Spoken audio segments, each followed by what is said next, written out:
Right on, my people. So before I put away the Illuminati donkadonk pyramid of evil, whatever, no judgment, you know, the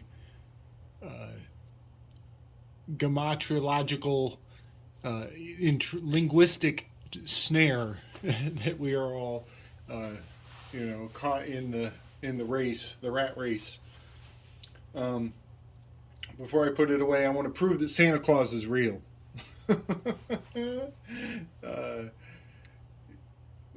of my favorite things about Velikovsky is his astrological, uh, psychological dream analysis that he does to dispel uh, the myths of the world, intercultural overlap of mythology.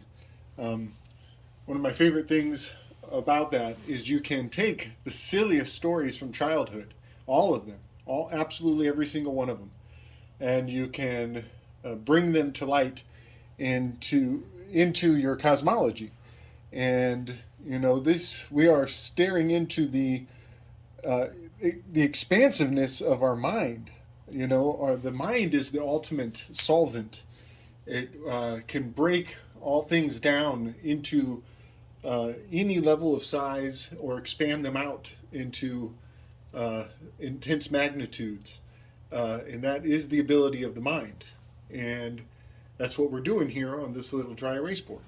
So I'm going to prove that Santa Claus is real. I love this. We are definitely talking about a Saturnian icon. Everybody knows Santa, Saturday, Saturn, the North Pole, sitting at the North, living, residing, resting at the North Pole. On the seventh day he rested. The scythe having to do with seven. Another Santa, Saturn. Some people would say Satan, the fallen one. Saturn did go through a fall and once held a light above in Velikovsky cosmology. But Santa residing, resting in the North Pole, it brings forward the Ursa Majora, the mama bear, the big fat bear. There's that holly jolly rotund, fatter, the fatter one, fatter, pater. Oh, you know what? I forgot to mention this. I'm going to try to tap the board less. So for anybody that was bothering, please forgive me. I am now aware I tap the board a lot. I'm going to try not to be that guy.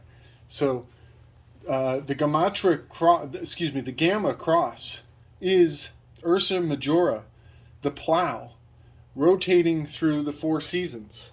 And poetically enough, this is good farmer's almanac knowledge. As the cup, as this vessel is lifted upward in the, let me think about this, in the spring, no, in the fall. That's the time for harvest. It's pouring over in the, trying to get this right, in the summertime, because it's the abundance, it's time to eat. It's being spilled out like a cornucopia. In the fall, it's digging back in. I believe that's like plowing the fields, tilling, running out of, eating the rest of. And down here is the time of year when there is no more food. It's emptied, fully emptied, and you're going to have to make it up to the spring again. So that is the Gamma Cross, and it's the plow, it's the bear. But look at the shape of that. That sure looks like Santa's sleigh to me. And if you're looking from the side, you have one star equals the first two reindeer. This star would equal the next two reindeer. Here we have 6 reindeer. And at a certain time of year, it lines up with a certain red planet at the front of it. That would be Rudolph, Mars. Red Rudolph, the red planet. So yeah, that's the Gamma Cross doing its little spin. Every once in a while, Mars takes the stage and some very significant heavenly alignments happen. But I'm quite convinced this is Santa circling the Earth and spilling out the wishes of the children from the North Pole. And this would be a Norse cosmology that is a direct relationship to the Mayan mythology of Quetzalcoatl, in the fact that we are in the belly of the corn snake and we are rotating in the cylinder, in the column, in the spectrum of a serpent. And the North Pole is like maybe its head, maybe its tail.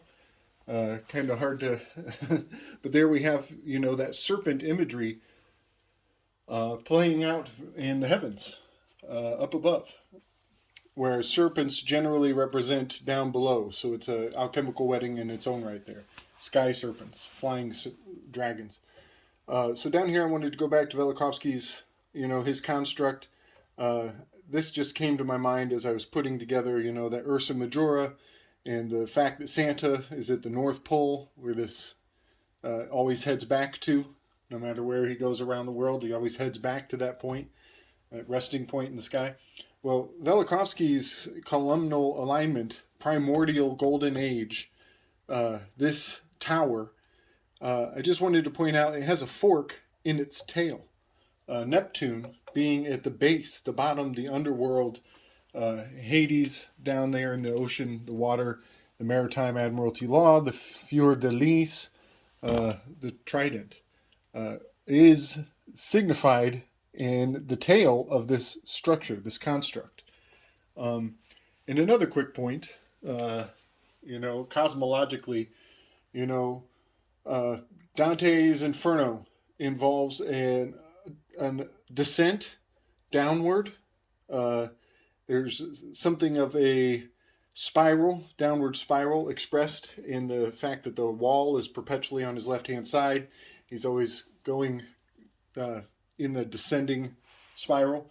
And then he has an ascent. There's a mediation, in between, purgatory, and an ascent into the heavens. And the heavens are beautiful and orderly and regulated. This combination of shapes and commonalities to the story of Dante is very profound to me. And I just wanted to point out, we have that fork in the tail, that devil, Diablo, down below kind of iconography is built into the Velikovsky cosmology. So much to say about that, the fork and the tail. I believe that Donald Rumsfeld, on his speech regarding the missing money in the Pentagon the day before the attacks, he was phrasing some very interesting turns of phrase. He was talking about from tooth to tail. He was doing some alchemical wedding signaling in his speech. Something to look into. So that's it. I'm going to hang this whole thing up. We're getting away from the pyramid, the Lumadonkey eyeball. Please tell me what you think. Tell me if you have ever heard of Velikovsky, or if you have any other insight into his cosmology. But I just wanted to give everybody a little Santa Claus Christmas present. Santa is the fatter. This planet is seen for some reason to be fat. It's wider than the other ones, wider than the other systems. And that has everything to do with him and that big bag over his shoulder. Also the rings. Santa Claus has 3 rings, his hip line, and then his cuff lines. So he's rocking the 3 rings, which are the 3, main rings of Saturn. Those are the 3 fates. Those 3 rings are the 3 fates spinning the thread of time, which is the garment that Saturn is notorious for wearing. He's rocking the crown. This is a lot of hats. You could say there's a lot of different hats in this world that take that shape. Cowboys, Cow with the horns in the north. All right. I'm going to hang it up. I got to say, this one's hard to walk away from. Things keep coming up. You know, I want to talk about the resting place at 3/4 of the way through, leaving 1/4 undone. You know, that RST on the 7th day, he rested. I want to talk about that. That is the fundamental note of the rest, and the rest of it being undone, left unaddressed. All right. Much love, my people. Much strength.